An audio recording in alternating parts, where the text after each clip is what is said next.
Hi everybody, it's Frugal here, and as always I have my coffee because otherwise somebody might just get killed.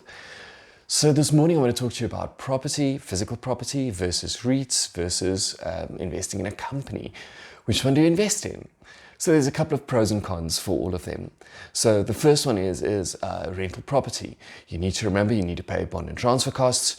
You need to make sure that the rent comes in, so if you're not using a rental agent, and there's a little bit more admin. But because you're managing it yourself, you're cutting out all the middlemen, and you can make a lot of money if you know what you're doing. But remember, you need to educate yourself so that you know what you're doing. Don't just go and buy any property, because not all property is a good deal. On the other hand, you get REITs.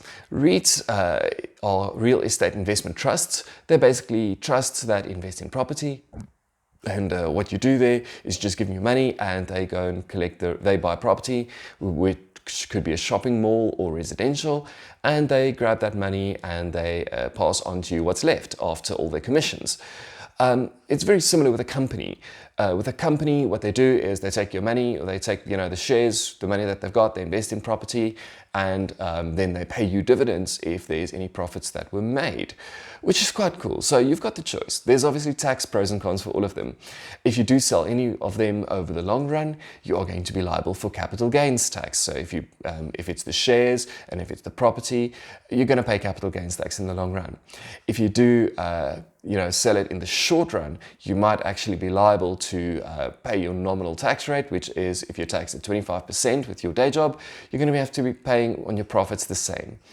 I think that the main thing is that you need to understand what you're investing in. So either one of the three, if you know what you're investing in, then it's great.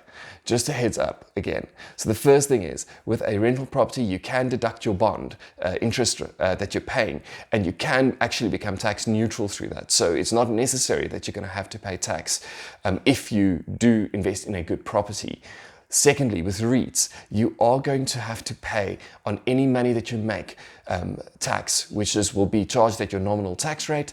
And for companies, if they do pay dividends, you are going to have to pay dividends tax, which is quite a little bit less than your normal tax rate in a general sense.